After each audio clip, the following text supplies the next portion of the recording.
Timirandasya Jnananjana Shalakaya Chakshurunmilitam Yena Tasmai Shri Gurave Namaha. Jai Gurudev, bonjour. Donc aujourd'hui, j'ai choisi un verset du Srimad Bhagavatam tiré du chant 11, chapitre 18, versets 40 et 41. Et ce chapitre, spécifiquement, ainsi que d'autres chapitres précédents, fait partie de ce que nous appelons l'Uddhava Gita, la conversation entre le Seigneur Krishna et Uddhava, où il aborde divers sujets et où Krishna décrit beaucoup de choses à Uddhava. Et donc dans ce chapitre, il parle du Varnashram et des différentes responsabilités et qualités qui y sont associées. Et donc les différentes étapes de la vie, Brahmacharya, Grihastha, Vanaprastha et Sannyas. Donc, dans cette partie, il passe un peu rapidement, comme dans le verset suivant sur le Grihastha, celui-ci est Sannyas. À ce stade, il fait différentes déclarations. Et donc ici, au verset 40 et 41, il dit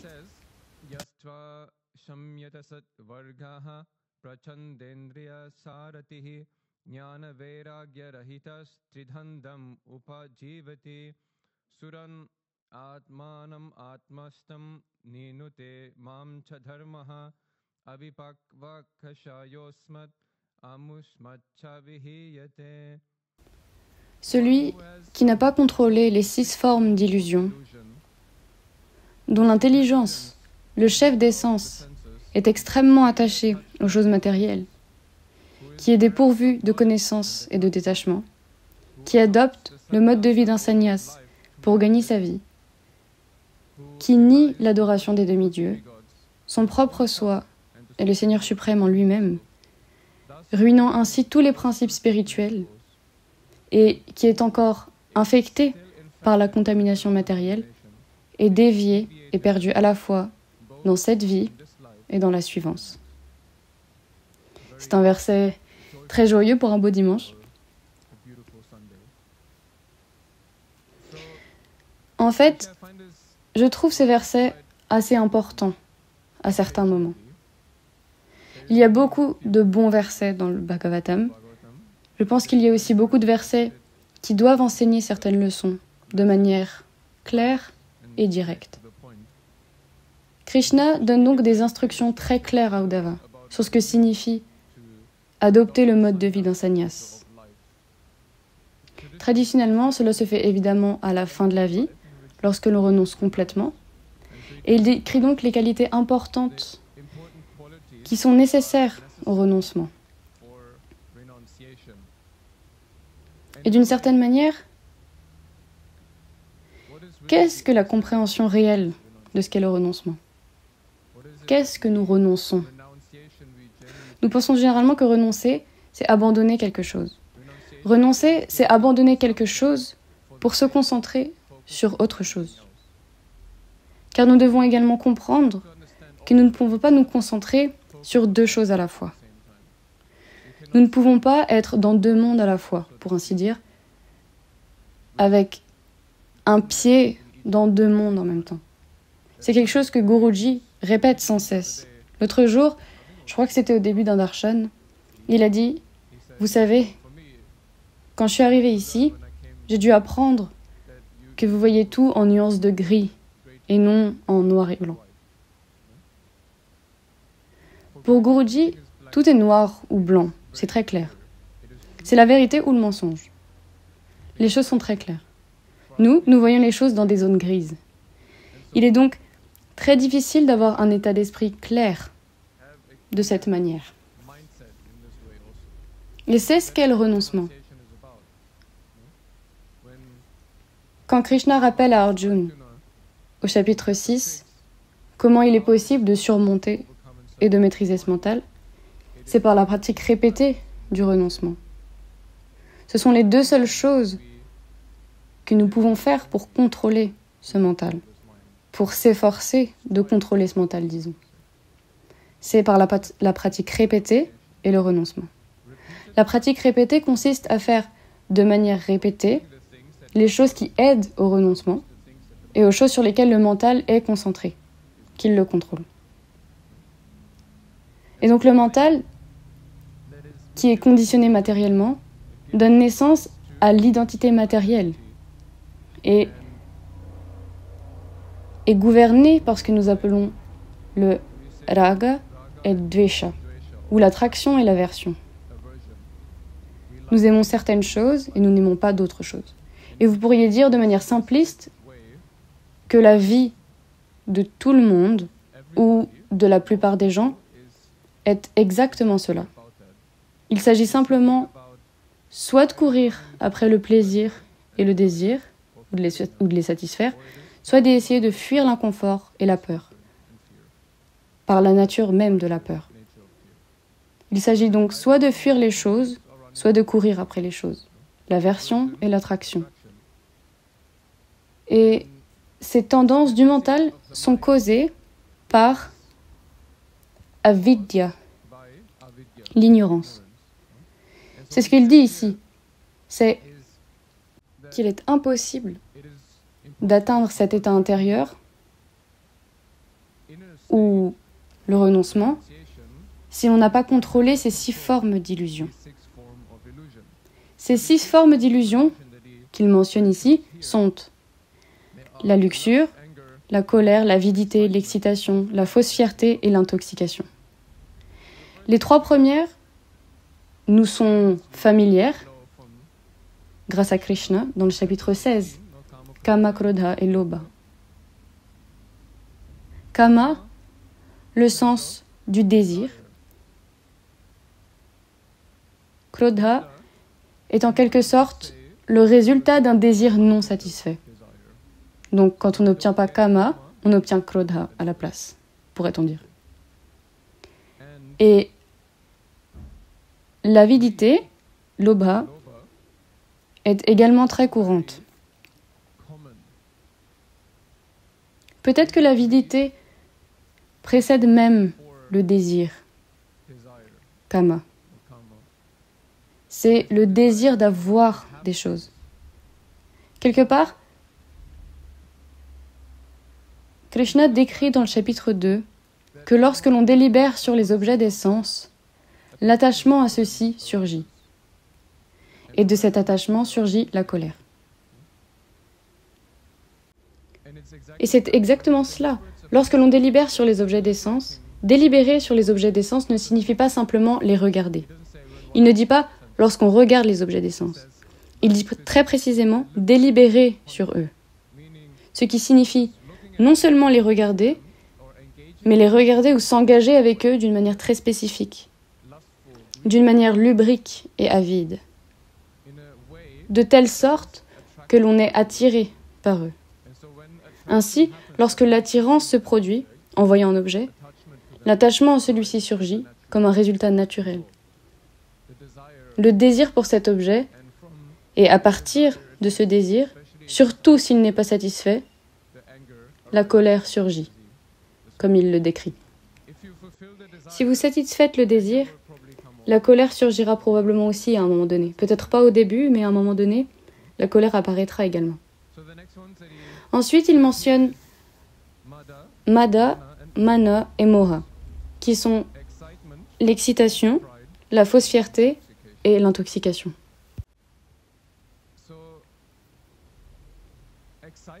L'excitation est intéressante car elle est généralement associée au Gunaraja, l'excitation de satisfaire son désir.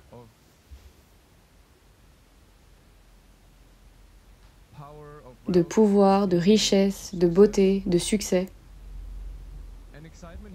L'excitation ici est différente de la motivation. La motivation peut être quelque chose de différent. L'excitation de satisfaire ses désirs peut être très dangereuse, dans le sens où elle attache beaucoup aux objets matériels.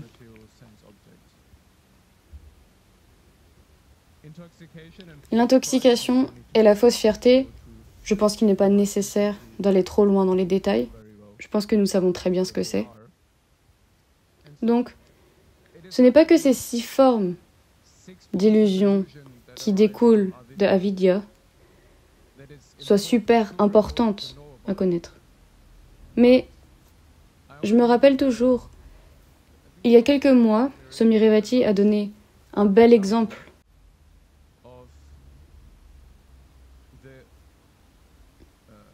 une métaphore pour illustrer à quel point il est important d'être conscient des aspects négatifs qui peuvent surgir. Et c'était que lorsque vous voulez faire pousser une rose, l'important est de commencer à arroser la plante tous les jours. Car la plante a besoin d'eau pour se nourrir et grandir.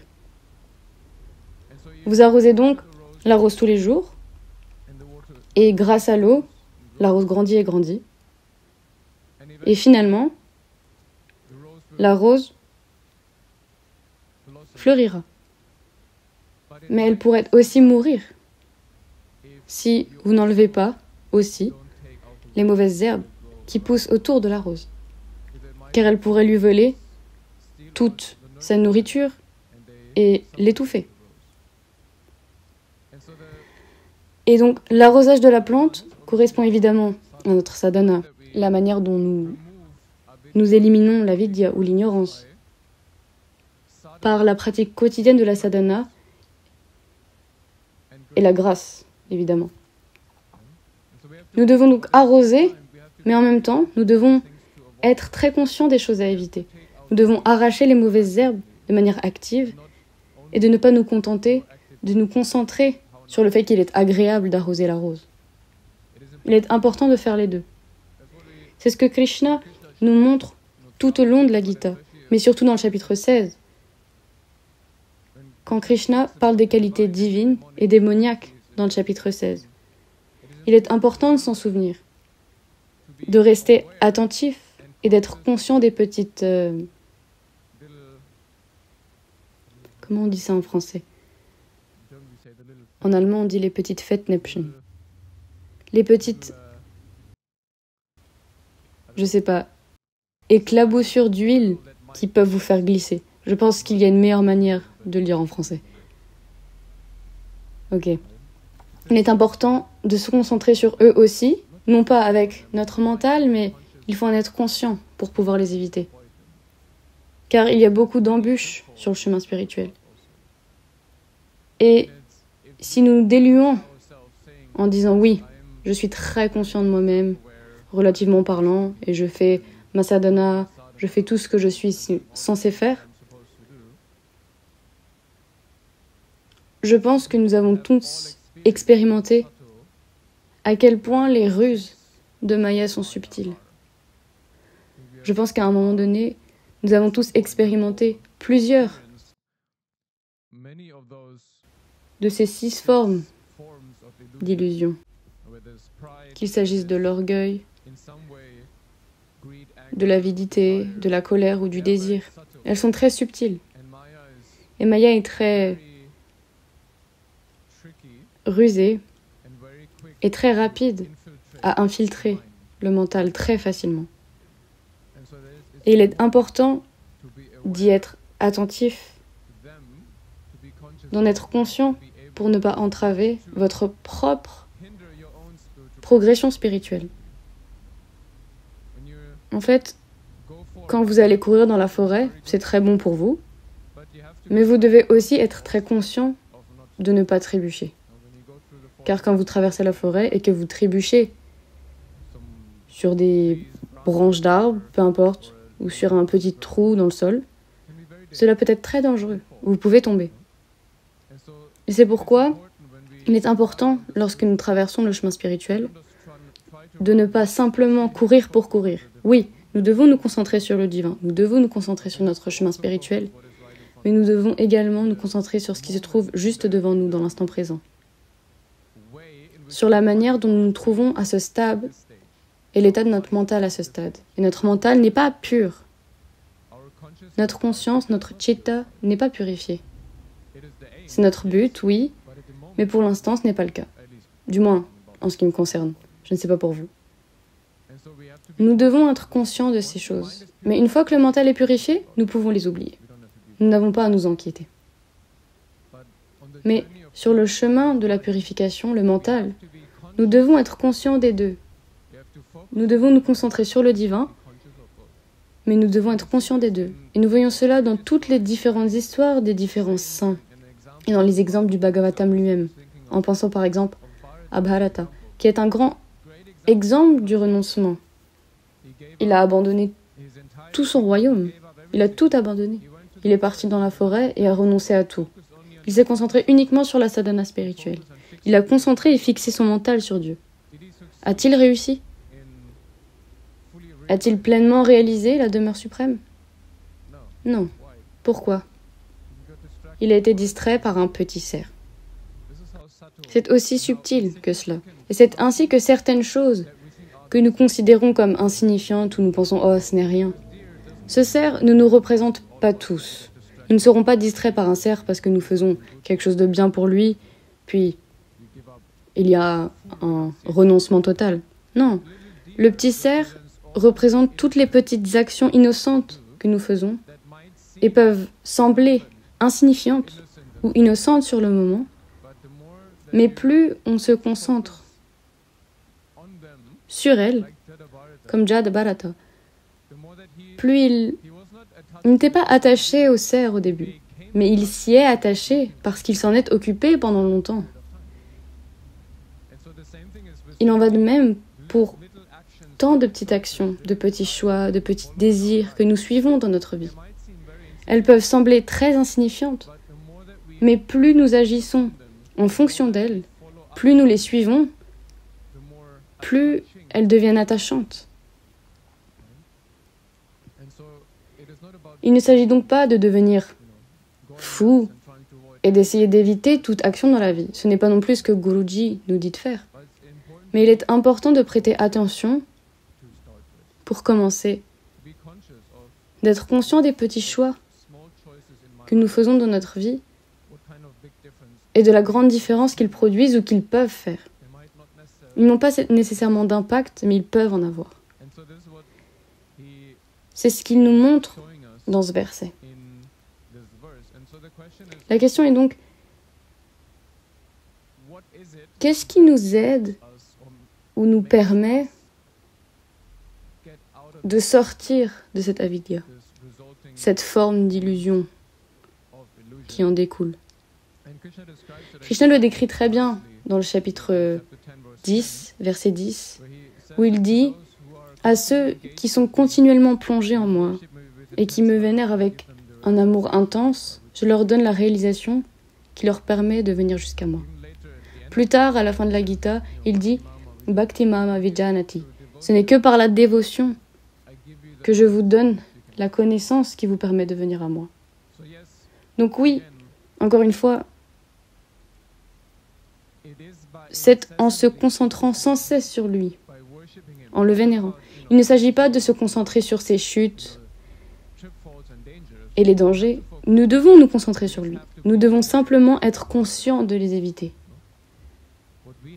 Ce que nous devons faire, c'est le servir, penser à lui, faire tout ce qui est à notre pouvoir, par toutes les actions possibles dans notre vie quotidienne, pour nous souvenir de lui. Que ce soit par le japam, par le satsang, par le seva, par le puja, que ce soit par le kriya, peu importe. Notre objectif doit être d'essayer de nous concentrer sur lui, quoi qu'il arrive dans notre vie quotidienne. Et encore une fois, ce qui est vrai pour les petits désirs de la vie quotidienne que nous choisissons de satisfaire, c'est la même chose avec lui. Les petits choix que nous faisons pour nous concentrer sur lui font également une grande différence à long terme. Cela fonctionne dans les deux sens. Il ne s'agit pas de faire des grands choix et de renoncer complètement à sa vie. Cela ne fonctionne pas si vous ne le faites pas tous les jours par la suite. C'est donc le même principe des deux côtés. Le mental ne change pas par une seule grande décision. Il change par chaque petite décision que nous prenons dans notre vie quotidienne.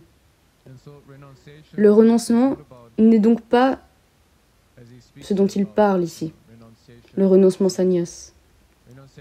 Le renoncement ne concerne pas ce que vous portez, mais de ce que vous êtes prêt à ne plus être. Il ne s'agit pas de ce que vous portez à l'extérieur, en termes de vêtements uniquement, mais de votre identité. Le renoncement, c'est ce que vous n'êtes plus prêt à être. Et si vous renoncez pleinement, vous n'êtes plus prêt à être dans avidya. Vous n'êtes plus disposé à être faussement identifié avec cet ahankar, avec ce mental, avec ce que je pense être. Mais vous vous identifiez pleinement à sa volonté, à son identité, à son être. C'est ce que tous les saints,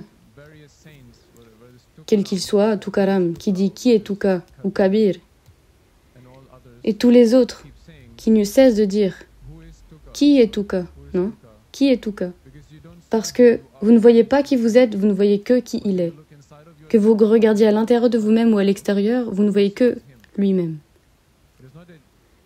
Ce n'est pas que Tuka n'existe pas, ce n'est pas que nous cessons d'exister, mais c'est parce que tout ce que vous voyez, c'est lui. Tout ce que vous regardez, c'est lui. Tout ce à quoi vous vous identifiez, c'est lui. Et c'est là le but ultime, l'objectif ultime que nous devons essayer d'atteindre. Jai Gurudev.